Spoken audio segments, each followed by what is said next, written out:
Orang ketika punya gadget bisa jadi owner, bisa menjadi konten kreator, bisa menjadi komunikator, bisa dia membroadcast juga konten-kontennya. Itu yang terjadi. Nah, justru regulasi yang kita buat tahun 2002 sudah ketinggalan zaman. Tetapi DPR dan pemerintah belum bisa membuat undang-undang yang baru. Belum mampu atau belum ada kesepakatan membuat undang-undang yang baru tentang penyiaran. Saya sudah terlibat undang-undang penyiaran, revisi undang-undang penyiaran itu tahun 2012. Sudah kita bahas separuh, tiba-tiba berhenti dan sampai sekarang nggak berkembang lagi karena kalah dengan undang-undang yang lain.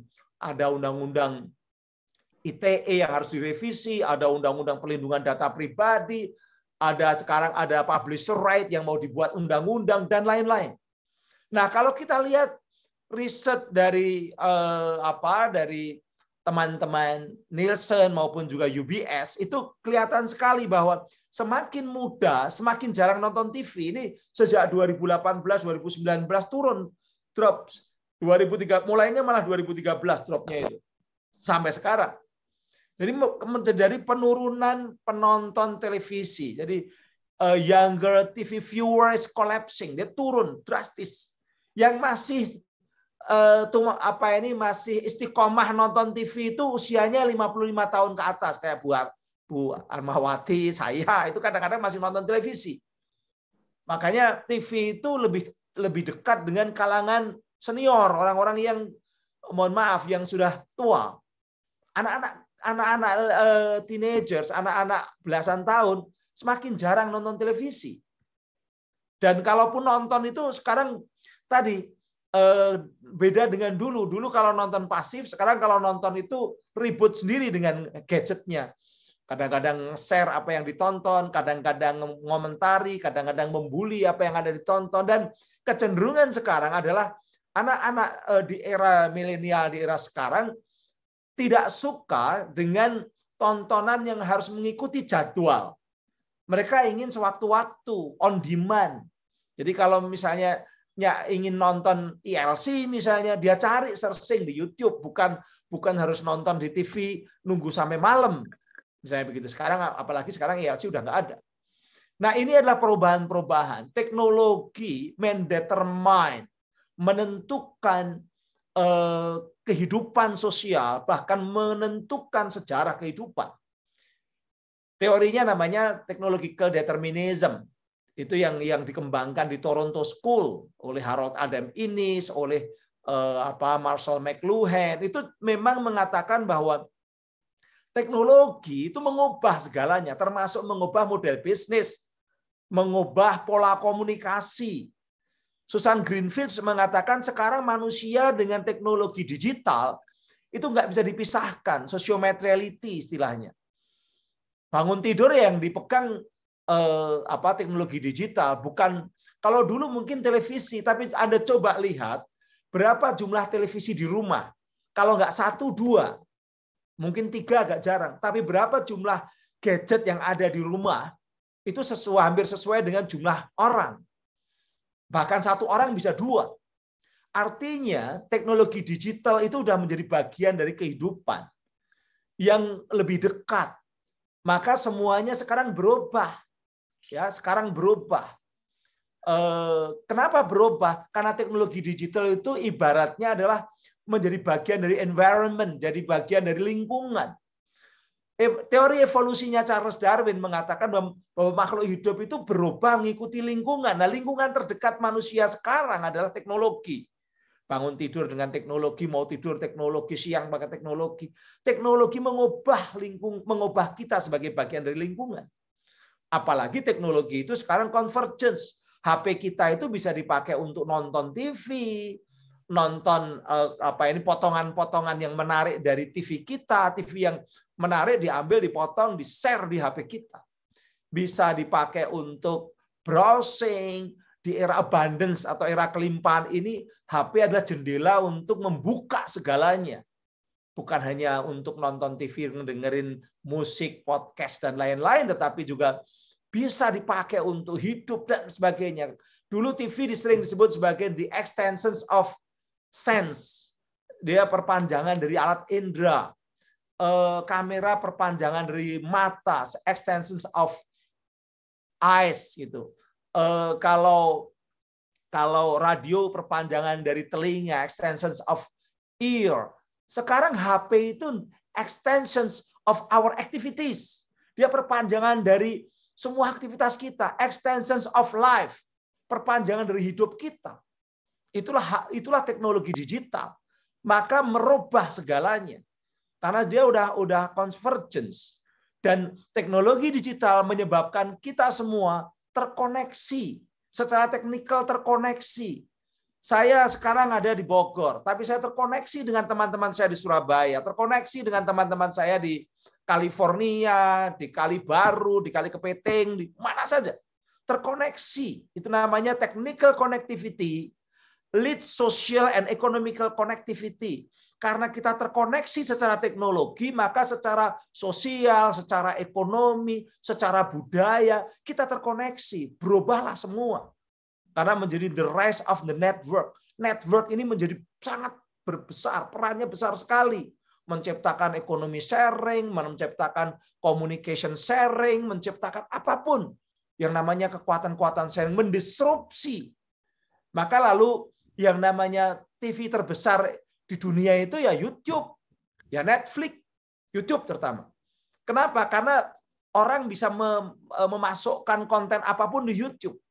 Nggak perlu YouTube itu punya karyawan yang banyak atau reporter yang banyak yang harus meliput, tetapi dia dikirimi. Bahkan platform lain juga begitu.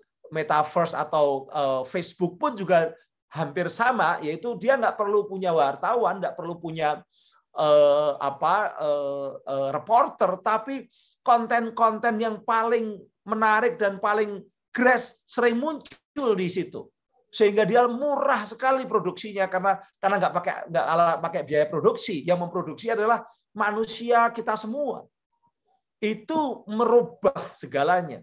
Teman-teman televisi teriak-teriak bahwa kami harus memproduksi, harus punya wartawan sendiri, kirim reporter, biayanya mahal. Ketika ada yang menarik, ada yang nge-share di YouTube, nge-share di Facebook.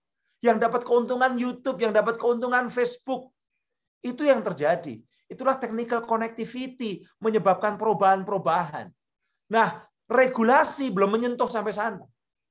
Regulasi yang ada dulu, apalagi undang-undang penyiaran yang tahun 2002, sama sekali tidak mengantisipasi sampai sana. Nah, itu yang mungkin mencoba atau katakanlah dicoba untuk mengantisipasi ya undang-undang lain. Katakanlah undang-undang ITE itu pun, undang-undang ITE juga tidak mampu karena memang peruntukannya agak sedikit berbeda, walaupun juga mengatur tentang persoalan digital. Inilah yang menyebabkan perubahan. Individunya berubah sekarang gara-gara teknologi, level individu ya, level etnonya, yaitu society ataupun juga komunitas berubah sekarang. Komunitas dosen aja sekarang berubah. Ya, komunitas manapun kalau dia udah menggunakan teknologi digital berubah. Makanya lalu ketika komunitas berubah, masyarakat juga berubah. Ketika masyarakat berubah, negara berubah, dunia berubah, model bisnisnya udah berubah. Ini berubah semua. Makanya the future is faster than you think. Masa depan yang dulu kita bayangkan ternyata datang lebih cepat dibandingkan yang kita pikirkan. Saya malah heran kalau kita masih bahas undang-undang penyiaran. Karena undang-undang penyiaran itu sudah boleh dikatakan udah terlalu jauh tertinggal. Ya, terlalu jauh tertinggal. Isu-isunya sudah ketinggalan zaman, kemudian problemanya udah berkembang sangat pesat, kita harusnya udah melangkah lebih banyak. Nanti akan saya tunjukkan. Ini coba, Januari 2022, pengguna sosial media naik tajam, sekarang di dunia sudah 4,6 miliar yang pakai sosial media. Artinya, media terbesar di dunia itu ya sosial media. Bukan CNN. Kalau dulu kan CNN TV misalnya begitu, atau ABC atau BBC, bukan. Sekarang adalah sosial media. Malah BBC, CNN dan lain-lain itu kadang-kadang harus nebeng, harus numpang ke platform sosial media. Platform YouTube misalnya terbesar, tertinggi. Facebook, Instagram, TikTok, Twitter. Dunia berubah. Dan makanya justru dunia pendidikan harusnya juga berubah. Dunia pendidikan berubah. Karena apa? Karena berubah semua. Orang-orang yang dulu dibesarkan TV, sekarang pendapatannya bisa melebihi televisi. Ya, misalnya kayak Raffi Ahmad, kayak Deddy Corbuzier. Pak Karni Elias aja dibesarkan TV dengan TLC-nya, sekarang bikin sendiri di luar. Bikin sendiri di luar. Ini kan fenomena-fenomena yang menarik. Bahwa orang-orang TV pun sekarang sudah menjadi pesaing televisi. Apalagi yang dibesarkan di luar TV kayak Atta Halilintar dan lain-lain. Banyak ini di berbagai negara. Nah, inilah yang disebut sebagai konten kreator itu sekarang sudah menjadi pesaing-pesaing. Makanya kalau masih ada ilmuwan mengatakan problem demokrasi televisi itu diversity of content, diversity of ownership. TV mungkin iya, tapi dunia komunikasi tidak. Karena komunikasi kita udah sangat diverse. Semua orang bikin kok. Semua orang bisa menjadi konten kreator. Makanya Manuel Castells mengatakan bahwa implikasi teknologi digital di era sekarang dengan karakteristik komunikasi itu, sekarang komunikasinya adalah many to many communication, bukan mass communication, tapi mass self communication. Yaitu komunikasi kepada banyak orang lewat self to self, lewat person to person communication atau peer to peer. Ya, communication. Jadi komunikasinya itu sudah beragam sekali, nyebar kemana-mana, tapi lewat person to person, lewat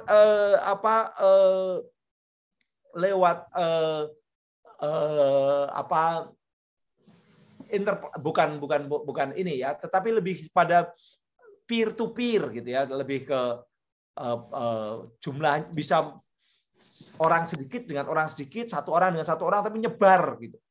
Itulah yang terjadi disebut sebagai mass self communication. Maka kadang-kadang justru dari lokal ke lokal, lokal ke global, global ke lokal itu udah campur aduk. Itu yang dilihat oleh Manuel Castells dalam communication power karena perubahan-perubahan teknologi ini. Nah, teknologi mengubah juga struktur ekonomi politik media. Bagaimana perkembangan teknologi digital mempengaruhi terhadap model bisnis, termasuk kebijakan, pengelolaan, struktur ekonomi politik, ekonomi media. Media itu juga sekarang terus terang, kemarin saya baru saja mengumpulkan teman-teman dari televisi, teman-teman dari media-media online, teman-teman dari media-media konvensional untuk membahas bagaimana mereka ketika harus menghadapi keadaan sekarang di mana mereka itu harus numpang ke katakanlah ke platform-platform digital. Mereka harus numpang. Nah, mereka mengharapkan ada regulasi dari negara. Negara meregulasi. Itu yang disebut sebagai publisher right. Hak-hak mempublishkan suatu konten itu diregulasi supaya yang mendapatkan keuntungan itu bukan platform global melulu, tetapi yang dapat keuntungan itu termasuk media-media lokal. Jadi kalau selama ini orang searching lewat Google, orang lihat cari berita itu lihat dari Facebook, dari Twitter, maka Twitter akan mereka memintanya begitu, akan diregulasi supaya bisa melakukan profit sharing. Twitter, Google, Facebook, profit sharing kepada media-media lokal. Itu kemauan mereka. Nah, ini semua adalah isu-isu komunikasi, penyiaran baru dan regulasinya. Karena memang sekarang ini ya kita tahu bahwa anak-anak muda, anak-anak kita lebih banyak bukan nonton televisi tapi menonton media-media baru termasuk seperti televisi tadi juga disebutkan. Misalnya Netflix. Netflix itu persis penyiaran. YouTube itu persis penyiaran, tapi di dalam undang-undang penyiaran dia tidak termasuk dalam penyiaran, definisi penyiaran, karena definisi penyiaran di undang-undang penyiaran disebutkan bahwa penyiaran itu harus serentak. Jadi kepada orang banyak. Sementara Netflix itu tidak serentak, YouTube tidak serentak, itu bisa diunduh sesuai dengan selera masing-masing penontonnya. Nah, ini menjadi definisinya menjadi persoalan tadi. Belum lagi kalau TV konvensional itu ada namanya TV lokal, TV berjaringan, atau sering disebut sebagai TV nasional, ada batasan-batasannya, maka lalu ada KPID. Sementara kalau kita ngomong Netflix itu global. Netflix itu global, YouTube itu global. Kalau kita ada yang marah dengan isi YouTube karena kontennya sara misalnya, maka YouTube sebagai sebuah platform global, dia punya form, punya isian yang bisa diisi oleh setiap negara. Apakah itu Indonesia, apakah itu Malaysia, Singapura, Saudi Arabia. Jadi kalau negara-negara itu mau protes terhadap kontennya YouTube, suruh ngisi form ini. Form ini berlaku di berbagai negara secara global. Nah, kalau form yang diisi itu kemudian dilihat sesuai dengan standarnya YouTube, baru diikuti apakah itu di take down, apakah itu di suspend, apakah itu dihilangkan kontennya, karena bisa kontennya saja yang ditutup atau akunnya yang ditutup, kan begitu. Itu ada aturan-aturan tersendiri yang di dalam undang-undang penyiaran nggak pernah tersinggung di situ karena emang nggak masuk di undang-undang penyiaran. Nah, inilah kemudian perusahaan-perusahaan aplikasi digital ini sekarang memang kekuatannya menjadi sangat besar, bahkan boleh dikatakan bukan hanya masyarakat yang sangat suka dan tergantung pada mereka, karena sekarang siapa sih yang tidak pakai Google? Ilmuwan yang paling kritis pada kapitalisme pun juga pakai Google, gitu. Kecuali kalau kita berada di Cina punya Baidu. Tapi kalau selama masih di negara-negara yang masuk dalam hegemoninya Amerika, termasuk Indonesia, kita pakai teknologi intranetnya Amerika Serikat. Internetnya Indonesia ini intranetnya Amerika, makanya ya tidak bisa apa-apa, kita memang menggunakan teknologi mereka, kecuali Cina yang tidak menggunakan teknologinya Amerika karena dia punya intranet sendiri. Rusia juga punya intranet sendiri, teknologinya termasuk inovasi-inovasinya. Nah, ini persoalan-persoalan sampai sekarang, persoalan sekarang di mana teknologi-teknologi yang kita manfaatkan, platform yang kita manfaatkan secara global, akhirnya justru menjadi surveillance kapitalisme yang mengawasi kita semua, termasuk mengawasi penontonnya, mengawasi masyarakat penggunanya, bahkan mengawasi media-media. Karena sebenarnya ketika kita menggunakan Google, YouTube, Google sama YouTube itu satu perusahaan, menggunakan Metaverse atau Facebook dengan WhatsApp dan Instagram yang satu perusahaan, maka semua data-data pribadi kita, data pribadi itu ada dua, data pribadi secara umum dan data pribadi secara dinamis. Data pribadi secara umum ya data kependudukan, nama, alamat, nomor telepon, itu tidak terlalu penting, itu pemerintah punya. Tapi yang sangat penting yang menjadi sebagai new oil, sebagai sesuatu yang sangat mahal karena bisa dipakai untuk memproyeksikan pemahaman, bisa dipakai untuk memprediksi apa yang akan terjadi di Indonesia, di Malaysia, di negara-negara lain. Itu adalah data dari ratusan juta orang yang menggunakan Google, Facebook, dan lain-lain itu dari perilaku komunikasinya.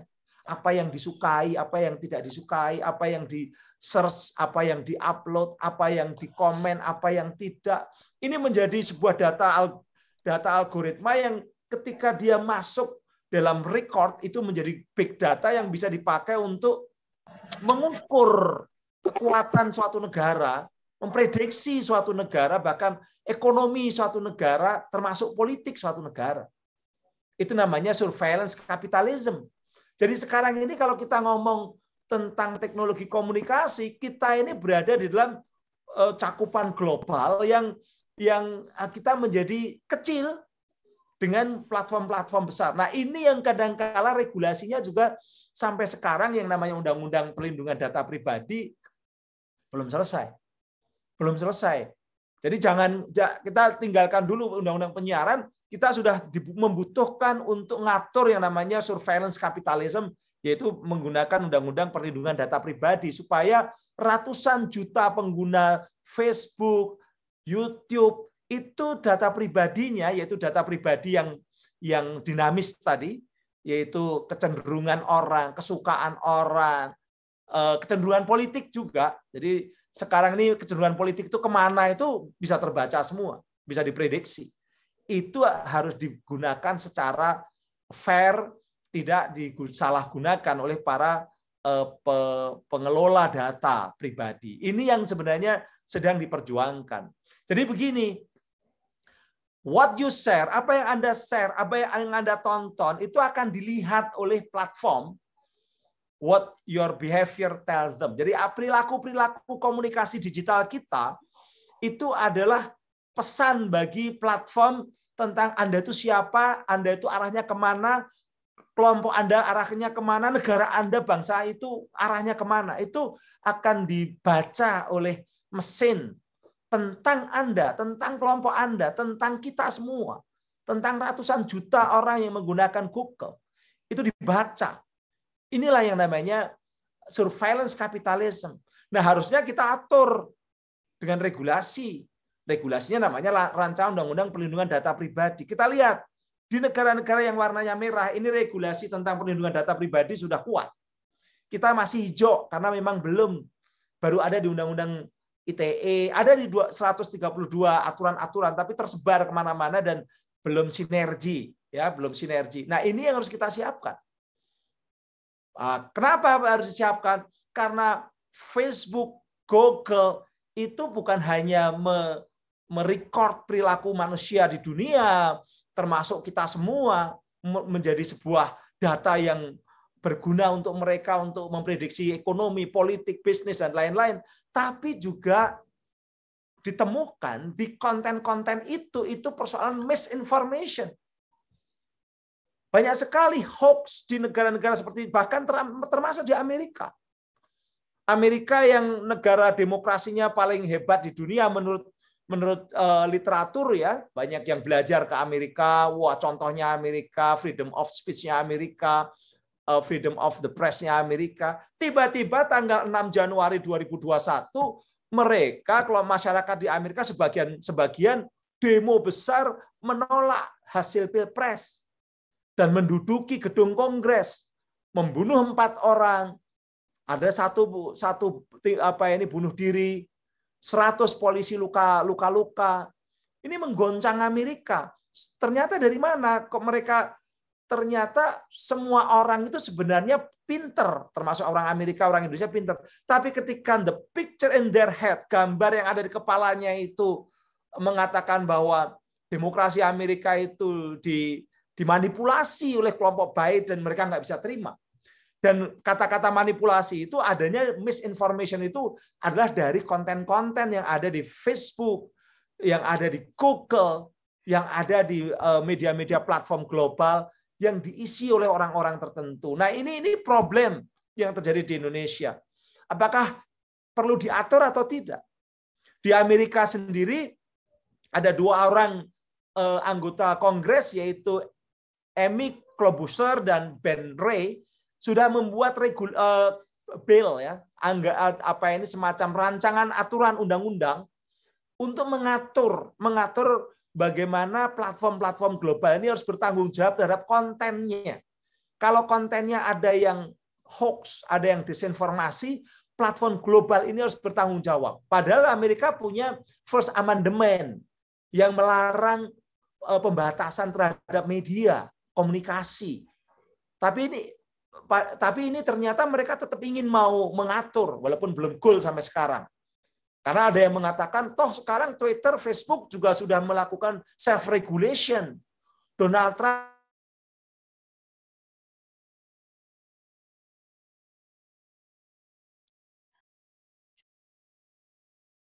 hanya dimiliki atau dikuasai oleh kulit putih. Make America white again, make America great again, itu hanya oleh kulit putih dan agama Kristen di sana.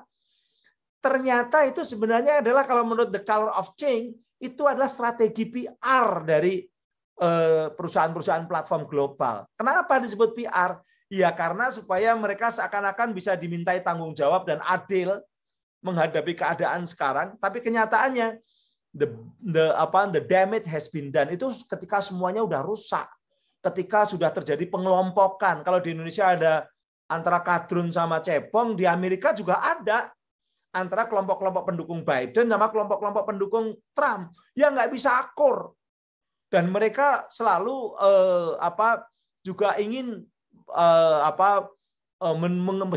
saling menyalahkan dan mengalahkan kelompoknya masing-masing dengan rasisme, radikalisme, dan lain-lain. Nah, teman-teman semua, Bapak Ibu yang saya hormati, jadi platform global ini sekarang berpengaruh lebih besar dibandingkan dunia televisi. Dunia televisi mengalami decline, platform global naik. Dan berpengaruh besar terhadap ekonomi politik suatu negara. Itu yang terjadi. Makanya regulasi-regulasi yang sekarang ini justru banyak yang didorong untuk supaya gimana ngatur Google, Facebook, Metaverse, YouTube, Instagram, dan lain-lain. Karena di era sekarang ini mereka semakin berkembang gitu ya. Terus media-media penyiaran Indonesia, media-media penyiaran di berbagai negara merasa bahwa mereka ini berada pada posisi yang tidak diperlakukan secara adil di negara. Inequality of playing fields, atau ada ketidakadilan dalam playing fields, dalam arena mereka bekerja atau mereka berusaha antara broadcasting dengan platform digital.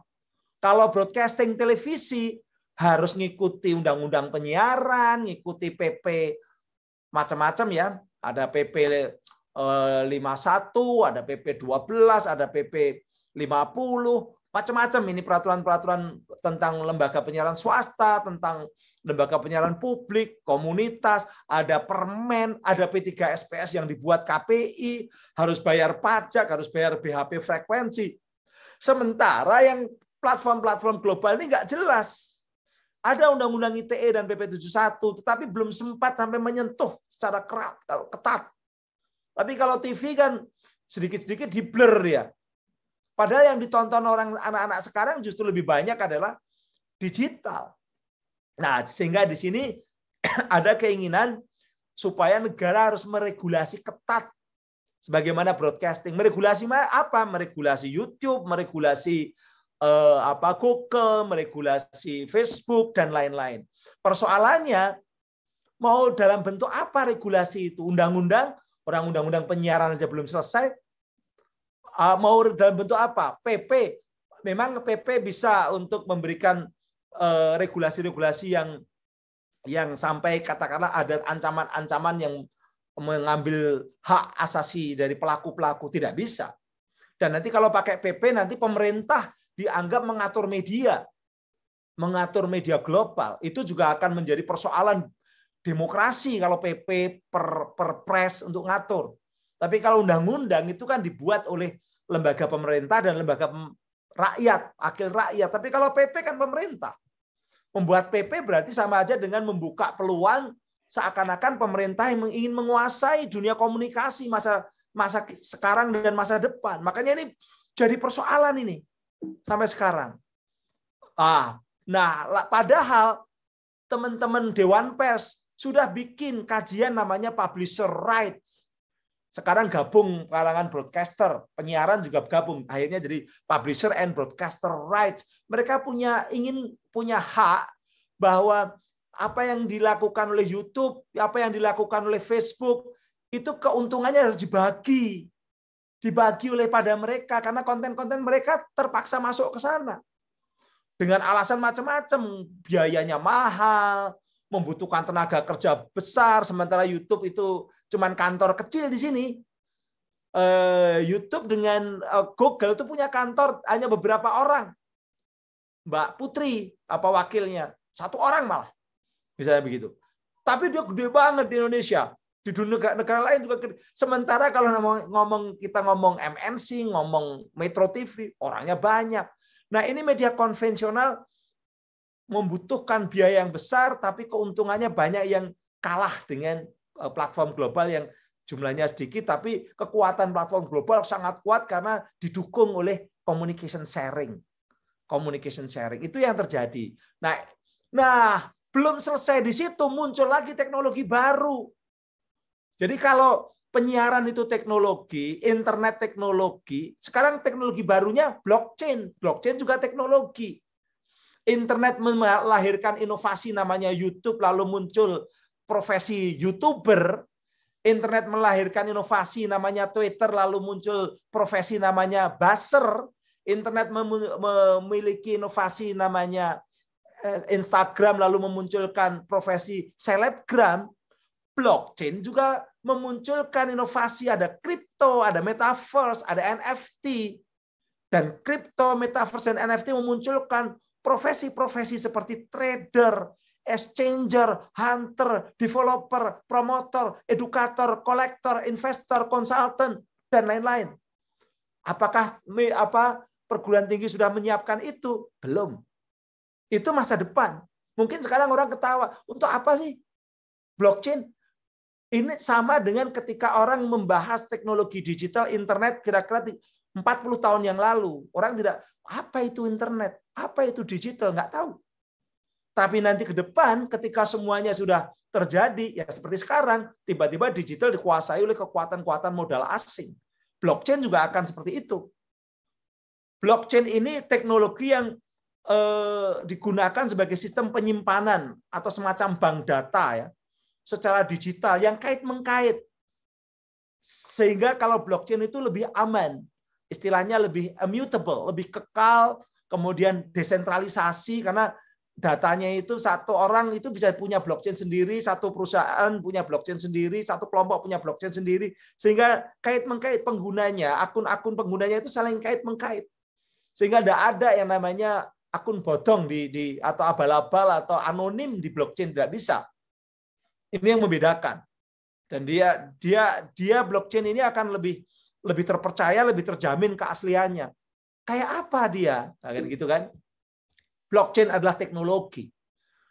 Blockchain melahirkan inovasi, salah satunya namanya kripto. Kripto melahirkan Bitcoin. Bitcoin dibuat oleh Satoshi Nakamoto tahun 2009. Ini luar biasa. Artinya apa? Teknologi berkembang pesat, ada teknologi blockchain, lalu ada inovasi-inovasi di bawahnya, yaitu tadi ada kripto, ada metaverse, ada NFT. Kripto sendiri memunculkan Bitcoin, altcoin. Apakah kita sudah mengikuti perkembangan itu? Ini juga belum diregulasi dengan baik karena undang-undang penyiarannya aja masih bermasalah, undang-undang digitalnya juga masih belum lengkap. Sekarang muncul yang namanya blockchain, apalagi. Tapi penipuan-penipuannya muncul. Kenapa kalau penipuan muncul? Karena nggak paham bahwa blockchain itu sebenarnya ketika dia adalah teknologi ya. Tapi ini kayaknya saya harus kuliah tersendiri untuk blockchain. Saya yakin agak susah untuk menerima blockchain secara cepat. Tapi saya hanya ingin highlight saja bahwa itulah teknologi yang sekarang berkembang. Dan teknologi ini sebenarnya ya blockchain dengan kemudian ada yang namanya alternative coin. Jadi awalnya blockchain itu salah satunya adalah memunculkan uang kripto namanya Bitcoin. Satu Bitcoin saja. Bitcoin yang dibuat oleh Satoshi Nakamoto. Satoshi Nakamoto sebenarnya ini adalah misterius. Bisa ada orang mengatakan ini satu orang, enggak. Ada yang mengatakan ini tim. Ada yang mengatakan ini banyak orang. Dan dia membuat 21 juta keping Bitcoin. Setelah itu ditutup dan tidak bisa ditambah, tidak bisa dikurangi. Dan 21 juta keping inilah yang nantinya menurut mereka adalah akan bisa dipakai untuk alat pembayaran. Nanti setelah pemaparan dari Prof. Raja Pitonga akan ada sesi diskusi. Baik kepada ya, 1 jam nanti nanya. Baik Ibu. Mungkin Prof. Raja bisa dimulai untuk materinya. Baik, terima kasih Bu Eli, Bu Armawati, Prof. Henry, teman-teman semua, para mahasiswa yang berbahagia. Saya pagi ini akan melengkapi atau mencoba menambah perspektif kuliah umum ini dari sesi komunikatornya, sebagai pendakwahnya. Tadi Prof. Henry sudah sangat luas dan komprehensif berbicara tentang berbagai persoalan terkait dengan regulasi dan teknologi yang sangat canggih, melampaui beberapa langkah ke depan ya dibandingkan dengan regulasi yang ada di Indonesia saat ini. Dan itu menjadi persoalan tersendiri yang memang juga memerlukan pemecahan atau mencari jalan keluar ya. Bisa di share screen ya. Oke. Saya akan share screen. Sudah terlihat, Bu? Apakah? Sekarang udah. Sudah ya? Sudah. Jadi kembali saya mengatakan, oh ya tadi saya ingin meralat sedikit. Saya sejak Januari kemarin itu sudah bergabung di Universitas Gunadarma karena di sana sedang membuat program studi S3 komunikasi, sehingga saya ditugaskan ke sana oleh LSPR. Baik, selamat, saya akan Pak Rajab. Ya. Selamat. Ya, makasih Bu Armawati. Jadi paparan ini singkat saja, nanti kita akan lebih bagus bicara tentang bagaimana persoalan-persoalan problematika yang terjadi di hadapan atau dilakukan oleh pendakwah ya. Terutama kaitannya dengan materi penyiaran. Nah, di sini tadi kan Prof. Henry juga sudah menyebut kalau kita bicara penyiaran itu ada dua sebetulnya. Yang sekarang itu penyiaran yang konvensional yang diatur berdasarkan Undang-Undang Nomor 32 Tahun 2002 itu ada lembaga penyiaran publik, lembaga penyiaran swasta, lembaga penyiaran komunitas, dan lembaga penyiaran berlangganan yang sudah out of date tadi itu ya. Namun yang paling menarik sesungguhnya adalah kolaborasi dengan media sosial, ya, di mana sekarang media-media sosial, sebagaimana tadi diuraikan, itu yang jauh lebih progresif dan itu digunakan oleh hampir semua lebih dari 70 juta pelanggan atau pemakai pengakses internet di Indonesia, bahkan lebih ya. Nah, di sini kemudian saya lebih mencoba melihat problematika dari materi dakwahnya. Jadi ini nanti berkaitan juga dengan bagaimana para pendakwah itu tiba-tiba saja menjadi pendakwah hanya karena punya reviewer atau viewer yang banyak, punya follower yang sebanyak dan sebagainya. Sebentar, ini kok nggak bisa ya. Jadi pendakwah itu sebetulnya kan ya dia adalah komunikator, jadi bukan provokator, bukan yang mau memanas-manaskan situasi, kondisi atau keadaan ya. Seharusnya begitu, tetapi kalau dalam realita kan kita bisa lihat semua orang sekarang bisa menjadi pendakwah, tiba-tiba bisa menjadi seorang komunikator yang menggunakan agama sebagai message ya, dengan segala pengetahuan yang dia miliki. Kalau kita lihat pendakwah itu sebetulnya kan ya yaitu sebuah proses penyampaian pesan atau ajakan kepada halayak, pada audiens ya. Sebetulnya agar yang terkait dengan persoalan agama ya, mempelajari atau mengamalkan agamanya secara sadar. Ini sebenarnya pengertian dari pendakwah itu. Nah, sarananya kalau kita bicara komunikasi kan dia ada komunikator, ada komunikan, ada message, ada channel. Sarananya tadi dia pasti menggunakan media massa dan atau media sosial. Nah, di sini kemudian kalau dia berdakwah menggunakan media konvensional, media penyiaran radio maupun televisi, kita akan menemukan bahwa memang itu adalah sesuai dengan definisi komunikasi massa ya. Kita belajar komunikasi massa yang sudah tadi dengan jelas disampaikan oleh Prof. Henry, kriteria komunikasi massa di masa lampau, tentu saja ini masih berlaku sampai sekarang ya. Nah, dari situlah pesan-pesan itu disampaikan secara serempak kepada halayak. Nah, itu kita tidak usah membahas itu lagi menurut saya, tapi yang paling penting adalah bagaimana teknologi tadi juga sudah digambarkan itu akan selalu mengikuti komunikasi. Dia akan selalu melekat Karena memang sejak awal komunikasi massa itu kaitannya erat dengan teknologi. Sejak pertama kali ditemukannya mesin cetak oleh Gutenberg sampai sekarang ya, itu selalu kait berkait, dan tentu saja dia akan merubah lingkungan masyarakatnya, lingkungannya dan penggunanya. Termasuk di sini adalah penggunaan dakwah. Ya, gimana dakwah itu sekarang kalau kita lihat problematikanya yang paling utama adalah adanya pendakwah yang jadi selebriti. Dan kalau kita lihat sebetulnya dakwah ini sudah adalah juga hiburan. Jadi dia tidak bisa disebut sebagai murni ajaran agama untuk disebarluaskan. Karena kalau kita mengacu ke televisi, dia adalah lembaga bisnis, terutama lembaga penyiaran swasta. Dia berdasarkan regulasi, dia memang harus menghidupi dirinya sendiri.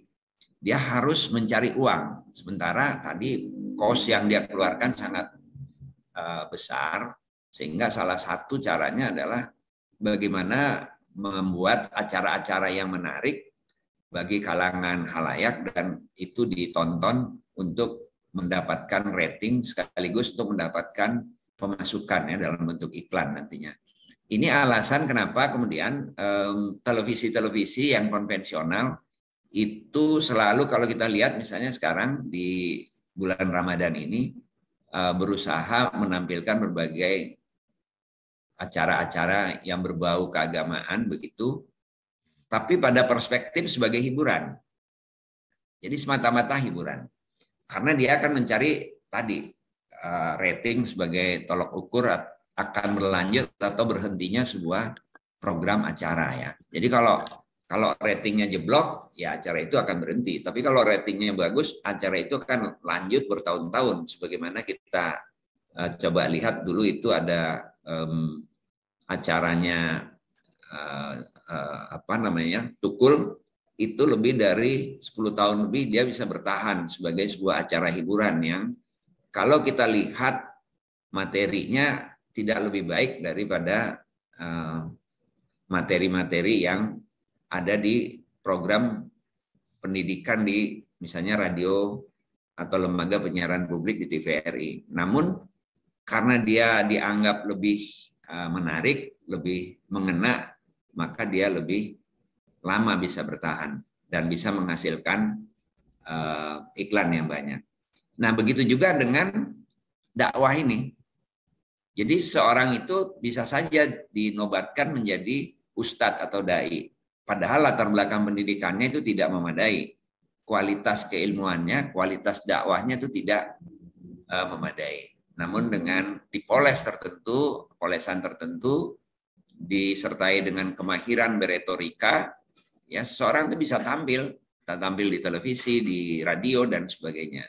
Bahkan nama-namanya itu bisa disesuaikan, diubah agar serasi atau bisa dijual ya dalam tanda petik ya. Misalnya kalau kita lihat Ustadz Yusuf Mansur itu kan nama aslinya itu kan Zaman Nur Khotib Mansur ya. Jadi kalau pakai nama yang asli rasanya mungkin akan lebih mentereng kalau memakai nama yang dimodifikasi jadi Ustadz Yusuf Mansur seperti itu. Itu adalah kiat-kiat media televisi untuk atau penyiaran untuk menggait penonton ya. Nah, dalam perspektif seperti itulah maka pada perspektif yang lain ada pendakwah di media sosial yang tadi menurut perkembangan teknologi sekarang orang bisa membuat YouTube sendiri, bisa tampil jadi YouTuber asalkan dia punya followers yang banyak dan sebagainya. Dia bisa saja menjadi dai, ya, dai dalam tanda petik. Ya. Nah, tadi dengan catatan dia punya follower, punya subscriber, punya viewer yang banyak, dia tiba-tiba menjadi dai. Mereka justru menjadi ada sebuah disertasi dari Humaira di UIN Jakarta, Bu Humaira ini, dia melakukan studi tentang tiba-tiba perempuan-perempuan itu menjadi dai di media sosial dan mereka menjadi rujukan halayak terkait persoalan agama. Warga digital ya, maksudnya halayak yang ada di digital. Padahal ilmu dakwahnya belum memadai. Dan dalam berdakwah itu dia juga mendapatkan masukan dari suaminya ya. Ini penelitian yang dilakukan oleh Bu Humaira. Nah, jadi ada significant others di sana yang menyampaikan dakwahnya. Itu sebagai tanda bahwa dia sebenarnya tidak terlalu menguasai ilmu yang atau dakwah yang disampaikannya. Nah, dengan kondisi seperti itu kalau kita lihat maka terjadilah beberapa kasus baik di media sosial maupun di media penyiaran ya. Materinya bisa bermasalah, tampilannya bisa bermasalah, bahkan salah ucap pun bisa bermasalah. Ya, kita coba lihat kasusnya Ustadz Sam yang nama aslinya Samsudin Nurmaka ya. Dalam sebuah ceramahnya dia mengatakan salah satu nikmat yang ada di surga adalah pesta seks. Ya, itu adalah kenikmatan terbesar yang diberikan oleh Allah Subhanahu wa taala. Itu pesta seks. Nah, ini dimunculkan atau ditayang di Trans TV tahun 2017. Kita bisa bayangkan kualitas dakwah yang seperti ini tentu menimbulkan kontroversi. Dan betul kemudian diprotes oleh halayak dan Trans TV-nya kemudian mendapat surat peringatan dari Komisi Penyiaran Indonesia. Nah, Ustadz yang satu ini juga kemudian salah ucap juga, ya, salah ucap, keseleo juga. Ustadz Sam ini, ya dia mungkin ini sering terjadi, tetapi harusnya ini tidak boleh terjadi untuk kasus di televisi, apalagi yang siaran langsung, tayangan langsung live ya. Dia mengucapkan kata-kata apa yang tidak pantas. Kita tahu itu adalah kesalahan keseleo lidah ya. Maksudnya dia adalah mengucapkan terkontrol, tetapi yang terucap adalah bukan itu. Dan ini kemudian menjadi masalah. Jadi artinya apa? Di sini ada beberapa kasus yang menunjukkan persiapan para pendakwah itu pun belum bisa dikatakan baik 100%, tidak ada latihan atau tidak ada pemanasan untuk mencoba melihat atau menyaring beberapa kata-kata yang mungkin bisa berakibat kalau keseleo lidah. Atau artis yang menjadi pendakwah ya. Ini kasusnya pendakwah Okky Sentiana Dewi. Ya, dia dalam sebuah dia adalah juga YouTuber. Dalam sebuah ceramahnya dia mengatakan bahwa ya KDRT itu dalam rumah tangga bisa diterima. Ya, dia menyebut kalau tingkat tertinggi akhlak seorang istri itu adalah kalau bisa menutup-nutupi KDRT yang dialami ya. Ini kan sebuah persoalan yang kemudian juga memantik kritik dari halayak ya. Karena membenarkan atau membolehkan KDRT artinya sah-sah aja suami melakukan kekerasan dan tidak perlu dibuka atau dipersoalkan lebih lanjut. Itu cukup alasan KDRT itu alasan untuk menutup-nutupi kelemahan suami dan sebagainya ya. Nah, ini adalah problema-problema yang terjadi di dalam dunia penyiaran dakwah ya. Dan ini semua dimungkinkan karena tadinya terjadinya perubahan teknologi dan kondisi yang melingkupinya. Kemudian ada juga beberapa kasus ini implikasinya. Waktu Ustadz Abdul Somad ini berceramah di dalam sebuah lingkungan yang tertutup, tapi itu diupload oleh halayak, muncul di YouTube. Dan Abdul Somad ini dalam ceramah yang tertutup itu mengatakan bahwa ceramahnya mengaitkan antara salib dengan jin kafir ya. Nah, ini sebagai sebuah tayangan atau sebuah materi ceramah yang tertutup keluar juga karena kita tidak bisa menutup-nutupi halayak tadi untuk tidak merekam atau tidak mengambil. Jadi ini terjadi beberapa kasus yang terjadi di dalam dunia dakwah.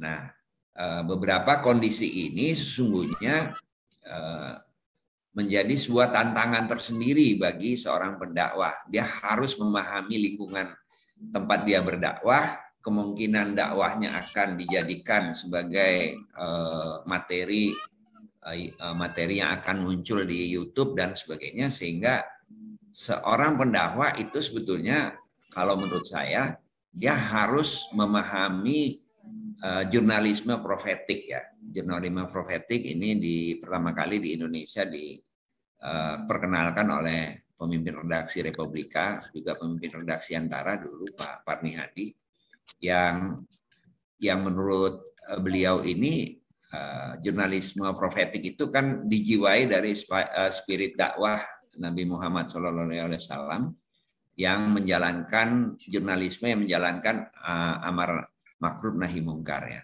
Jadi pendakwah seharusnya memang mengedepankan jurnalisme profetik ya, mengajarkan atau strateginya adalah tablik, amanah, fatonah dan sidik ya.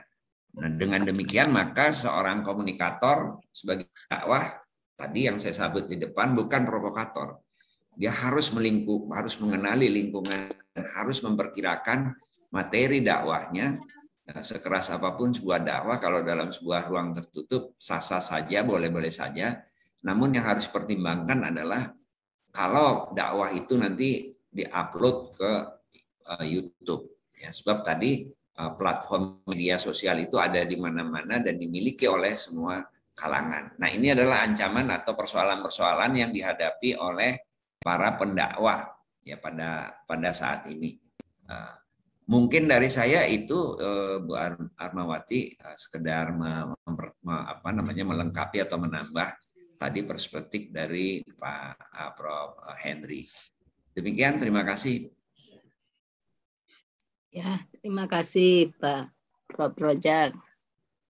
Terima kasih Prof Rajab yang telah memaparkan materinya.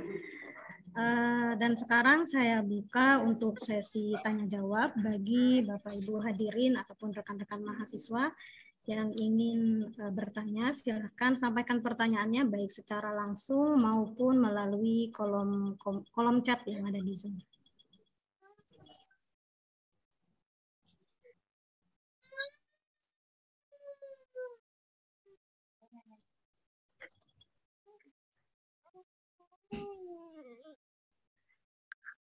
Di kolom chat sudah ada pertanyaan. Sudah ada beberapa pertanyaan, mungkin akan saya bacakan ya. Dari Nur Ismi Desita, izin bertanya Prof, bagaimana menurut Bapak ketika misalnya stasiun TV A sedang melakukan on air, kemudian salah satu penonton melakukan siaran langsung acara tersebut lagi seperti yang dijelaskan Bapak tadi. Oh, mungkin ini ya untuk diunggah di YouTube gitu. Apakah akibat hukum apabila terjadi demikian? Bagaimana sistem pemegang hak cipta dari program yang disiarkan dan siapa yang berhak atas hak ekonominya? Apakah akan langsung dijawab oleh narasumber? Mau dikumpulin dulu atau satu persatu, Prof? Mungkin saya tampung dulu ya, Ibu, sekitar 3 penanya. Tadi pertanyaan pertama ya, berkaitan dengan bagaimana apakah ada akibat hukum apabila terjadi kasus yang misalkan ada stasiun TVA sedang melakukan on air, kemudian salah satu penonton melakukan siaran langsung acara tersebut. Kemudian mungkin dari penanya yang sudah raise hand, ada Ibu Musfia Saidah, saya persilakan. Baik, terima kasih Ibu Elia. Assalamualaikum Prof Rajab, terima kasih atas pemaparannya, menarik sekali Prof. Tadi ada beberapa kasus terkait pendai yang dipaparkan oleh Prof Rajab gitu Prof. Nah, sekarang kan zamannya sudah di era media sosial ya Prof, di mana mungkin ketika kasusnya Oki Stiana Dewi itu tidak satu full video yang akhirnya di-upload, tapi dipecah-pecah menjadi beberapa menit, sehingga muncullah persepsi yang tidak utuh gitu. Dan ini mungkin bukan kasus pertama juga, Prof.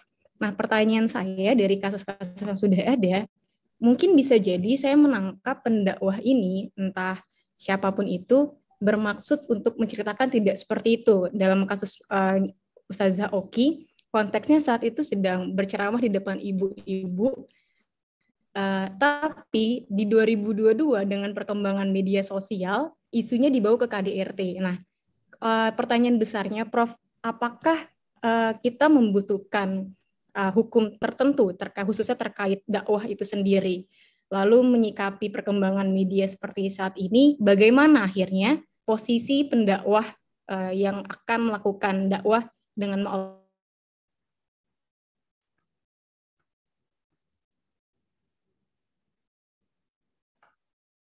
Nah, nampaknya Bu Musfiah terkendala oleh sinyal ya. Iya. Ya. Tapi sudah bisa ditangkap ya maksudnya mungkin ya. Bagaimana? Apa langsung dijawab atau bagaimana Bu Elia? Bisa satu lagi ya, Prof. Dari Alfi Azhar, silakan disampaikan pertanyaannya. Ya, terima kasih Bu. Saya ingin menanyakan kepada Prof. Henry mengenai regulasi yang tadi dibicarakan sama Prof. Henry. Saya menanyakan bahwa sejauh mana regulasi itu dapat membatasi alur yang sudah berjalan, Pak. Di mana kita tahu bahwa teknologi itu sudah sulit untuk dicegah gitu. Waktu itu saya pernah dengar ada pemberitaan bahwa banyak banget yang banyak pemberontak karena masyarakat menganggap mereka memiliki hak untuk tontonan apa yang mau mereka tonton gitu. Nah, mungkin dengan caranya dengan adanya regulasi ini masyarakat merasa dibatasi gitu. Nah, terus pertanyaan saya apakah yang menjadi ketakutan terbesar pemerintah terhadap dengan adanya mengadakan regulasi tersebut gitu? Apakah ini bisa dibilang ini ada hubungannya dengan ekonomi negara, seperti keuntungan yang sebelumnya didapatkan besar, semakin ke sini keuntungan itu semakin kecil gitu, Prof. Pertanyaan saya. Terima kasih. Baik, 3 penanya. Mungkin silakan, ada satu pertanyaan yang ditujukan khusus untuk Prof. Rajab, dan juga satu khusus untuk Prof. Henry Subiakto, dan mungkin ada satu pertanyaan tadi yang saya bacakan di kolom chat, ya, mungkin bisa dijawab oleh Prof. Rajab ataupun Prof. Henry Subiakto. Monggo Pak Henry dulu, Prof. Henry. Baik. Mangga Prof. Henry. Baik. Ya, itu tadi tentang YouTube disiarkan media lain. Jadi begini, bahwa memang di Indonesia maupun juga di berbagai negara itu regulasi itu tertinggal. Jadi kalau ada YouTube disiarkan media lain, itu tidak ada regulasi yang mengatur maupun juga yang dilanggar. Belum ada regulasinya. Ya. Dan itu tidak ada masalah. Selama ini memang seperti itu yang terjadi. Nah, justru sekarang ini ada keinginan dari kalangan media-media broadcaster atau penyiaran TV-TV, juga dari kalangan media-media konvensional, supaya kalau dia kontennya itu digunakan oleh media lain atau disiarkan media lain atau dipakai untuk media lain, itu mereka supaya mendapatkan sharing keuntungan, sharing profit. Itu yang namanya publisher rights, yang sekarang sedang dirumuskan, kemarin sudah dirumuskan oleh Dewan Pers dengan kajiannya dari UNPAD dan diserahkan kepada pemerintah untuk dimasukkan menjadi bagian dari Undang-Undang ITE. Waktu itu, kemarin itu. Tapi memang saat membahas Undang-Undang ITE ada semacam kendala, karena Undang-Undang ITE sendiri ketika mau direvisi itu sudah ada kajian akademisnya, di mana kajian akademisnya tidak termasuk publisher right, tidak memasukkan publisher right yang tadi jadi persoalan keuntungan itu. Publisher right ini lebih banyak seakan-akan adalah upaya-upaya dari media-media yang mengalami decline supaya dia dilindungi oleh negara, dapat keuntungan lagi dari yang ada di dunia platform digital gitu loh. Jadi semacam mengatur supaya platform digital itu ikut bertanggung jawab memberikan sharing ekonomi atau sharing keuntungan. Padahal kita tahu ini yang nge-share itu kadang-kala manusia-manusia yang ada di masyarakat. Kita semua komunikator-komunikator yang bisa siapa saja. Jadi kalau misalnya tadi misalnya ya dakwah yang menarik di sebuah TV, lalu saya ambil, apakah itu saya video lagi atau saya ambil dari YouTube, saya potong kemudian saya share di Facebook, saya share di Twitter. Terus bagaimana pengaturannya? Apakah Twitter harus membayar kepada media yang kontennya diambil? Ini menjadi persoalan. Yang jelas memang seakan-akan aturan seperti itu adalah kepentingan dari media-media konvensional yang mengalami penurunan keuntungan. Karena kita tahu bahwa yang namanya media berplatform global itu dia memiliki big data yang bisa membuat advertisement atau iklan itu lebih micro targeting advertisement, lebih mikro. Misalnya Google AdSense. Google AdSense itu bisa hanya menjangkau katakanlah karena saya mau maju pilkada di Kabupaten Bogor. Google AdSense bisa menerima iklan yang khusus hanya muncul di pengguna Google di Kabupaten Bogor. Khusus. Dengan usia sekian sampai sekian. Khusus dia. Televisi tidak bisa. Radio tidak bisa. Surat kabar apalagi. Tapi Google AdSense ketika dia punya data-data big datanya, penggunanya, dia bisa memasukkan ke sana. Atau fanpage-nya Facebook. Bisa dipakai seperti itu. Micro targeting. Ini adalah perbedaan karakter dari digital dengan teknologi-teknologi yang tidak berbasis platform. Nah, maka lalu muncullah keinginan supaya diatur dong negara, jangan dibiarkan. Atur mereka supaya media-media konvensional tidak dirugikan. Bisa hidup bersama-sama. Karena media-media konvensional kena pajak. Media-media konvensional kena aturan KPI, media-media konvensional biayanya besar karena harus membayari karyawan yang begitu banyak. Sementara Google nggak perlu ada karyawan yang banyak, ada hanya untuk di kantor sama yang ngurusin platform, tapi konten nggak perlu, kan begitu. Nah ini menjadi persoalan. Tapi ini hampir sama dengan kasusnya seperti ini. Di Jakarta sekarang banyak gedung-gedung tinggi yang dulunya mau dipakai untuk perkantoran, gara-gara pola kerja sekarang work from home atau work from anywhere, bekerja dari mana saja, kantor-kantor itu banyak yang kosong. Kantor-kantor itu banyak yang idle, yang tidak terpakai secara seperti yang waktu direncanakan sebelum pandemi, sebelum teknologi digital berkembang seperti sekarang. Nah, ada keinginan juga pemerintah harus bikin regulasi bahwa melarang work from home atau mengatur work from home, mengatur work from anywhere, kan begitu, supaya kantor-kantor hidup lagi. Nah, ini persoalan yang tidak mudah begitu loh. Lagi-lagi pemerintahnya yang didorong-dorong bikin regulasi. Nah, jadi kalau regulasi itu dianggap kepentingan pemerintah, belum tentu ingin kadang-kadang kepentingan dari macam-macam gitu. Itu dari sisi tadi regulasi, ya. Kemudian, nah, tapi saya ingin menyampaikan, kalau Anda berdakwah, ini karena ini fakultas dakwah nggak perlu khawatir akan kena undang-undang ITE. Kebetulan saya ketua panja pembuat undang-undang ITE dan saya pembuat pedoman pengertian undang-undang ITE. Pasal-pasal yang bermasalah itu kemarin tahun 2021 akhir Menko Polhukam menunjuk saya sebagai ketua timnya. Undang-undang ITE itu tidak akan mengenai pendakwah yang dakwahnya di masjid atau di gereja atau di tempat-tempat ibadah.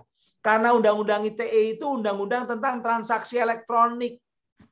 Nah, kalau walaupun kalimatnya itu bermasalah, ya kalimatnya bermasalah, dia nggak kena undang-undang ITE. Kenapa? Karena tidak mentransmisikan, tidak mendistribusikan, tidak mentransaksikan.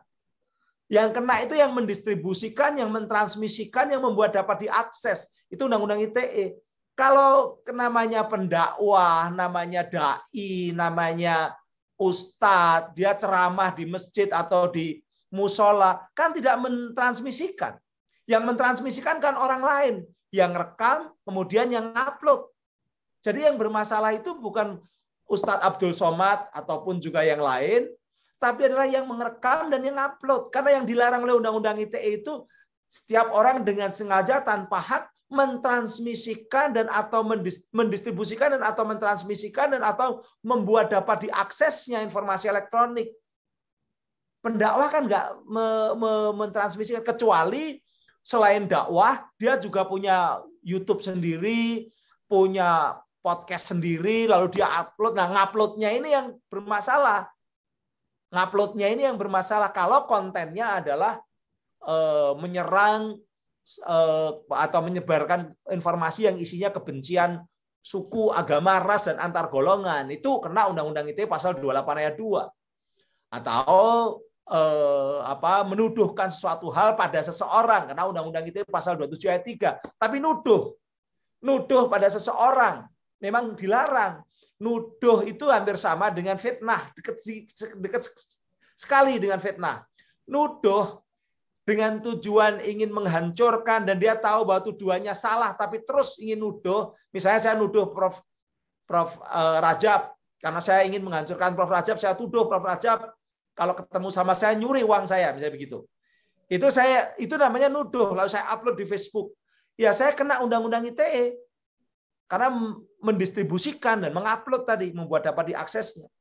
Tapi kalau seorang pendai dan dia nggak nuduh, itu aman, ya.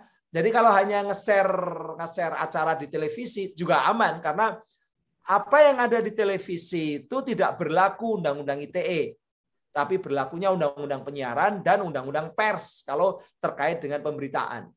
Tapi kalau wartawan televisi main Twitter, wartawan televisi bikin podcast, kena Undang-Undang ITE, walaupun dia wartawan senior sekalipun.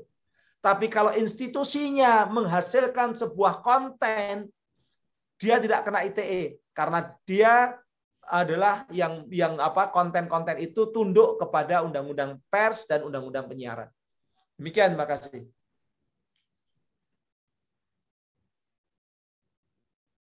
Baik, terima kasih Prof Henry. Mungkin selanjutnya dilanjutkan jawaban dari Prof Rajab. Terima kasih, Mbak Eli. Ya, tadi pertanyaan dari Mbak Mbak Alia ya, Alfia ya. Oke. Ya, jadi memang materi dakwah yang disampaikan itu sebetulnya sudah lama dan diupload oleh dipotong-potong dan diupload. Nah, jadi yang menjadi persoalan kan kemudian adalah materi dakwahnya itu yang kemudian menjadi viral. Itu yang kemudian menimbulkan pro dan kontra, menimbulkan persoalan di masyarakat atas pernyataan-pernyataan itu. Kalau dalam teknik jurnalisme ini disebut sebagai framing sebetulnya. Jadi pengupload itu mengupload bagian-bagian tertentu dari sebuah ceramah yang utuh yang menurut perspektif dia itulah yang kemudian ditampilkan yang akan menjadi viral. Nah, ini yang saya maksud tadi kemudian adalah bagaimana seorang pendakwah juga harus punya pemikiran sampai ke sana, meskipun tadi sudah juga jelas disampaikan oleh Prof Henry kalau ceramahnya di dalam sebuah musola, di masjid dan sebagainya dia tidak akan terkena Undang-Undang ITE, tapi konsekuensinya kemudian adalah bagaimana seorang pendakwah kemudian menjadi masalah menghadapi permasalahan nama baik kan, yang seperti itu yang dihadapi. Jadi lebih daripada persoalan hukum, namun juga persoalan kepada individu si pendakwah karena dia kemudian dicitrakan sebagai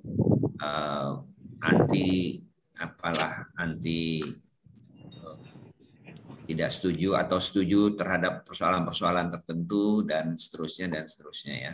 Jadi itu yang mungkin pentingnya sebagai seorang penceramah, maknanya kemudian menjadi penceramah saat ini di dunia yang sangat berubah sekarang ini tidak mudah, ya, tidak mudah dan banyak persoalan yang dihadapi bukan saja di komunitasnya tapi juga di persoalan platform teknologi yang kalau salah-salah bisa menjadi persoalan secara sosial maupun secara psikologis, ya, karena persoalan psikologis itu akan dihadapi bukan saja oleh si penceramah sendiri atau si pendakwah sendiri, tapi juga pada lingkungan dan keluarga. Itu melekat, tidak bisa dipisahkan, ya. Nah, mungkin itu yang bisa dari saya. Terima kasih. Baik, terima kasih Prof. Rajab. Saya melanjutkan, masih ada beberapa pertanyaan. Ini yang saya... Bentar, saya mau nambahin dikit. Jadi ya, mangga, Prof. Clear. Kalau ada pendakwah yang kemudian kontennya dipotong-potong, di-mix, itu pendakwahnya itu kalau dia lapor kepada penegak hukum, pelaku pemotong-potong yang nge-mix itu melanggar Undang-Undang ITE pasal 35. Jadi justru pelakunya yang memotong-motong, mengubah, kemudian membuat yang baru, konten baru, seolah-olah otentik atau asli, ya, dengan mengubah-ubah itu. Kalau pendakwahnya itu tidak terima karena merasa bahwa kontennya lalu berubah, maknanya berubah, dia bisa lapor kepada polisi, itu melanggar pasal 35 Undang-Undang ITE, yaitu apa? Tiap orang dengan sengaja mengubah, menambah, mengurangi, dan seolah-olah informasi elektroniknya itu menjadi seolah-olah otentik. Nah, itu sebenarnya malah ITE itu malah melindungi itu.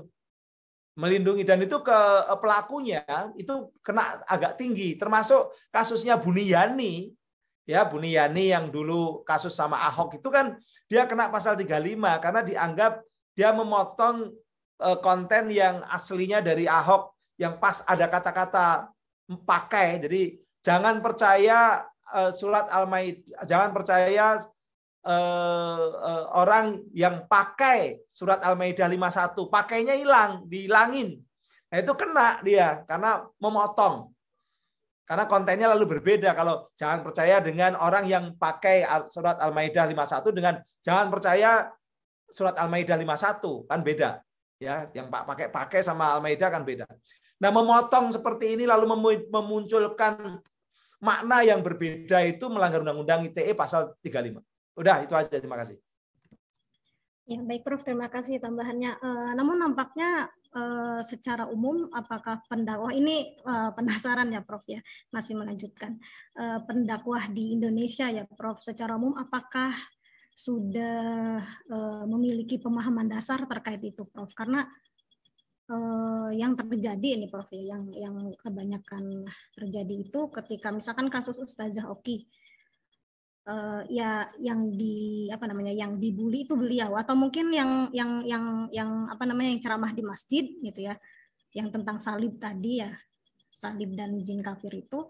Nah, yang kemudian kan yang dihujat itu pendakwahnya. Nah, menurut Prof Henry ini, mohon maaf nih ada tambahan, seperti apa kira-kira pendakwah di Indonesia secara umum ini? Apakah mereka sudah memahami gitu?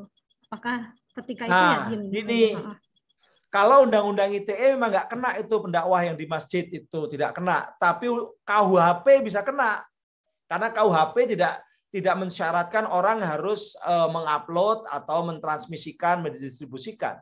Tapi KUHP itu melarang orang menyebarkan informasi yang sifatnya tuh menyerang penganut agama lain gitu. Jadi di pasal 156 nanti bisa dibuka nih, pasal 156 sama pasal 156A KUHP. Nah, kasus seperti Ahok itu kan dia nggak ngupload, tapi dia kena dipidana 2 tahun atau setahun Ahok. 2 tahun kalau nggak salah ya. Dipidana 2 tahun. Itu padahal dia juga nggak ngupload. Jadi bukan kena ITE, tapi karena kata-kata dia di depan wartawan yang kemudian di depan wartawan yang Kominfo, sebenarnya Kominfo, Dinas Kominfo, yang memang Dinas Kominfo itu punya hak untuk menyiarkan pernyataan gubernurnya kan begitu, dia di-upload sama itu, kemudian ada yang motong gitu kan, yang Ahoknya juga kenanya kena apa? Kena KUHP. Nah, karena pengertian di KUHP itu sudah diberi makna kalau orang loncat pagar, Ahok agamanya Kristen, loncat pagar ngomongin Islam, yaitu Al-Maidah 51, kena dia. Nah, Ustadz Abdul Somad juga bisa kena kalau ukurannya sama dengan Ahok. Kena dia. Karena apa? Karena dia lompat pagar. Dia ngomongin agama lain. Begitu. Ini persoalan hukum ini rumit sekali.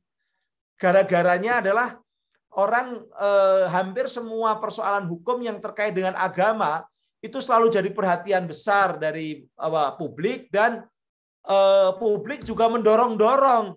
Oh, ini harus dikurung, orang ini harus dipidana, orang ini harus akhirnya terjadilah kasus seperti kasus Ahok atau kasus-kasus yang lain yang kalau standarnya dipakai itu bisa mengenai ustadz-ustadz yang lain. Ini yang kenapa saya sering mengatakan bahwa hati-hati kalau namanya delik penodaan agama. Aslinya delik penodaan agama yang dikenakan kepada para ustadz ataupun dikenakan kepada mereka-mereka yang membicarakan agama orang lain, itu sebenarnya tidak seperti itu. Delik penodaan agama, pengertiannya aja penodaan agama. Masyarakat umum ngomong penistaan agama, itu udah salah. Dalam ilmu hukum, pasalnya itu adalah penodaan agama. Tapi the man on the street, publik mengatakan penistaan agama.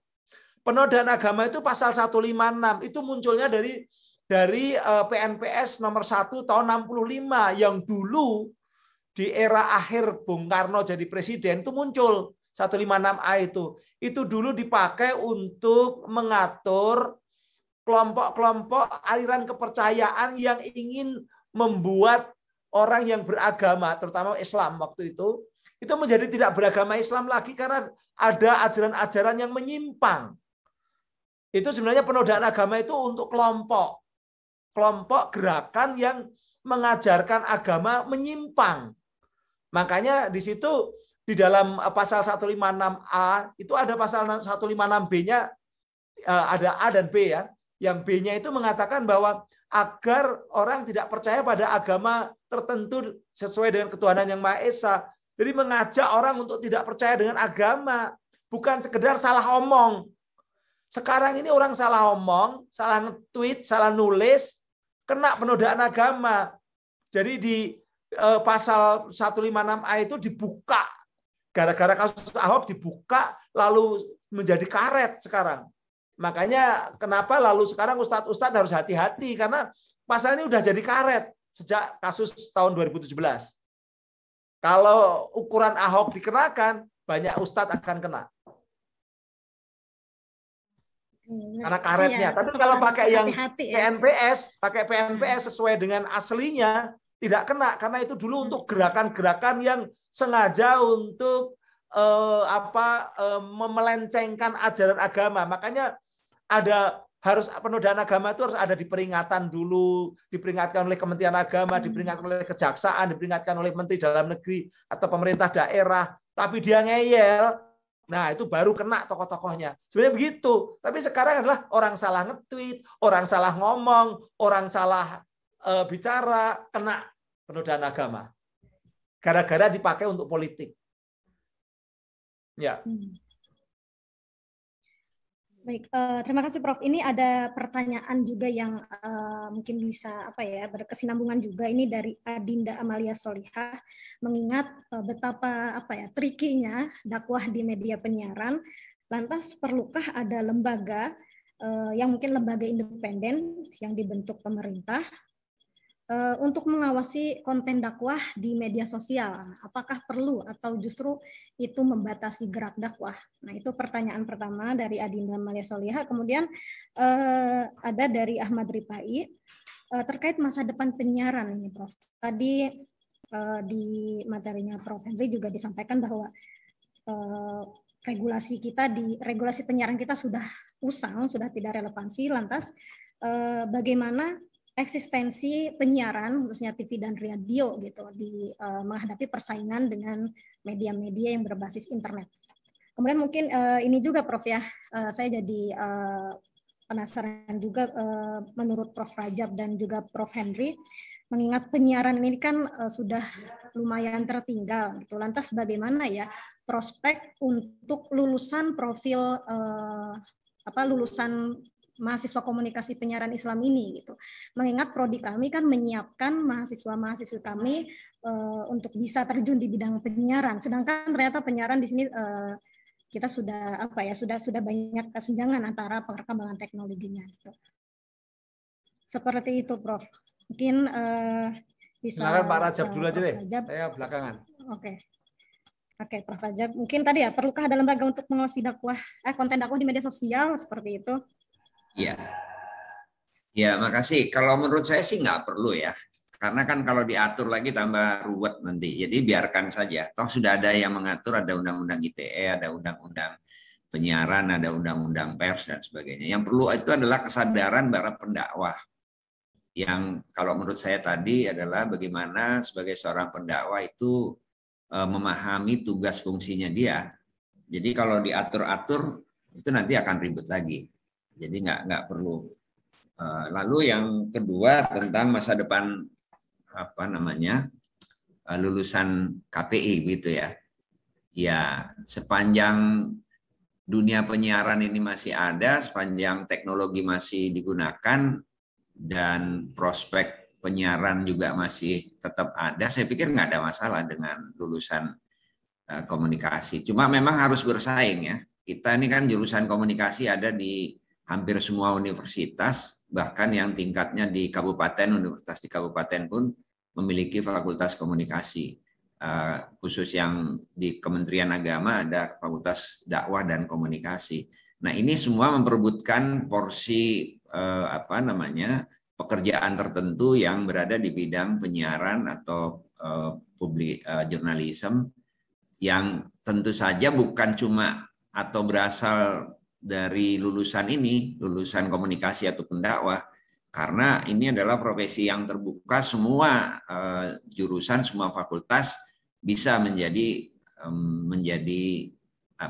pelaku komunikasi di industri penyiaran. Nah, khusus untuk pendakwah memang memiliki satu keunikan tersendiri, yakni mereka punya nilai lebih dakwah. Nah, barangkali itu yang akan dikembangkan, cuma masalahnya dakwahnya di mana dan platformnya apa. Peluang-peluangnya tetap banyak ya kalau mau bicara soal seperti itu. Demikian dari saya, Bu Elia. Makasih. Baik, terima kasih Prof. Rajab ya terkait jawabannya tadi. Mungkin tanggapan dari Prof. Henry. Iya, pendakwah bisa jadi konten kreator. Jadi mereka yang sekolah di dunia dakwah dan komunikasi tidak hanya sekedar ingin jadi kameramen, bisa begitu. Karena memang ke depan itu bisnis penyiaran mengalami decline. Saya harus jujur, decline, dan itu semakin berat decline-nya, ya semakin berat. Ini dirasakan oleh TV-TV besar, TV-TV besar aja sekarang sudah mengalami declining. Karena apa? Karena penontonnya juga semakin lama semakin sedikit. Bahkan media-media konvensional itu banyak yang, atau radio dan sebagainya itu banyak yang kontennya itu terpaksa ya selama pandemi kemarin karena banyak dari pemerintah. Saya termasuk yang menghadapi, waktu itu saya masih di Kementerian Kominfo, menghadapi bagaimana keluhan dari teman-teman media yang mengeluh ketika pandemi nggak ada iklan dan sebagainya, lalu meminta kepada Presiden, kepada Wapres, kepada Menteri BUMN supaya ada dikucurkan dana iklan untuk media-media. Nah, ini akhirnya dikucurkan dalam konteks untuk penanggulangan COVID, melawan COVID. Lalu ada iklan-iklan lawan COVID, selama pandemi kemarin. Sebagian besar di situ. Tapi untuk TV-TV besar memang masih ada iklan-iklan yang cukup banyak, masih ada iklan-iklan iklan-iklan yang dari korporasi-korporasi masih ada. Cuman sudah mulai berkurang dan mulai mereka dipindahkan ke iklan-iklan digital. Anda kalau membuka situs, buka apapun yang di dunia digital, iklannya rame banget itu, mengganggu sekali itu. Itu menunjukkan bahwa iklan mulai bergeser dari media konvensional menuju ke media-media digital yang sekarang yang baru. Nah, dalam konteks seperti ini, maka lulusan-lulusan itu harus belajar tidak hanya untuk menjadi profesi-profesi lama, penyiar, kameramen, misalnya begitu, tapi profesi-profesi baru dunia digital yang tadi saya katakan, apakah itu YouTuber, apakah itu buzzer, apakah itu konten kreator, apakah itu selebgram, apakah itu membuat iklan-iklan di dunia digital, membranding orang di dunia digital, atau jadi sekaligus jadi pendakwah-pendakwah di dunia digital. Kita tahu bahwa begitu banyak sekarang pendakwah ini kaya-kaya. Kayak Ustadz Abdul Somad ini kaya sekali kan. Karena udah terkenal, karena kan udah ketika dia sudah menjadi influencer dengan follower yang jutaan, ya udah itu udah kaya sekali. Hakim rumahnya dia di Perth, di Australia dia punya rumah. Nah ini bukan karena dia usaha PT-nya, bukan ya, karena dia followernya banyak. Nah ini juga harus dimanfaatkan oleh mahasiswa-mahasiswa di situ. Nah ke depan akan berubah lagi ya ketika blockchain masuk, ketika blockchain digunakan. Dan saya mengatakan bahwa blockchain adalah an answer, jawaban untuk memunculkan komunikasi yang publik yang baik maupun komunikasi dakwah yang baik itu blockchain. Karena selama ini di dunia digital, yang untung dengan dunia digital tuh hanya yang punya follower, yang punya subscriber. Tapi kita yang nge-share, yang follow, yang like, yang suka, nggak dapat apa-apa. Hanya jadi follower, nggak dapat apa-apa. Tapi dunia blockchain itu membalik dunia blockchain itu. Mereka yang jadi follower pun dia akan mendapatkan keuntungan. Nah makanya blockchain ini perlu diadopsi oleh pemerintah, perlu diadopsi oleh sistem untuk dakwah. Namanya social mining namanya. Tapi kayaknya harus mungkin kalau singkat begini, social mining itu gini. Aktivitas masyarakat di dalam dunia digital selama ini, kalaupun Anda misalnya Mbak Moderator ini, Bu Elia, itu aktif sekali nge-share pernyataan-pernyataan saya, Anda nggak dapat apa-apa dari saya. Anda nge-share pernyataan Abdul Somad, nggak dapat apa-apa dari Abdul Somad. Yang untung Pak Abdul Somad atau saya. Anda nggak dapat apa-apa. Tapi kalau sudah itu di-blockchain-kan, bahwa komunikasi itu menggunakan sistem blockchain, lalu orang diajak untuk masuk menjadi bagian dari sistem blockchain, yang nge-share dapat poin. Poin-poin itu kemudian ditukarkan namanya token atau namanya uang kripto. Nah, kalau sudah seperti itu, maka orang akan berlomba-lomba untuk nge-share, terutama yang didapat poin, dan itu adalah konten-konten yang bermanfaat, konten-konten dakwah, konten-konten pembangunan. Kalau sekarang ketika diberi kebebasan tanpa sistem, yang di-share adalah hoax.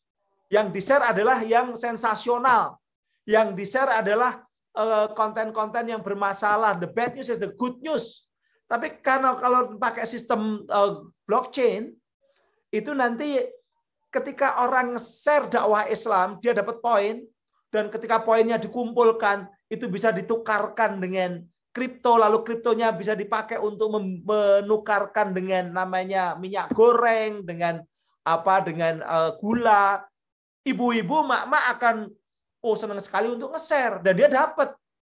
Ketika dikumpulkan begitu banyak, bisa dipakai untuk pergi umroh misalnya. Wah, maka orang-orang yang selama ini nge-share yang buruk-buruk, dia akan nge-share yang baik-baik karena dapat poin. Nah, poin-poin ini yang kemudian dimasukkan dalam sistem blockchain. Ini teknologi masa depan. Makanya kenapa dosen itu harus belajar teknologi masa depan dan konsekuensi-konsekuensinya, karena dunia berubah begitu cepat. Teori technological determinism itu mengatakan teknologi itu merubah sejarah, merubah cara hidup, merubah pola komunikasi. Maka kalau kita nggak belajar teknologi, kita tertinggal. kita terlindas. Begitu, terima kasih.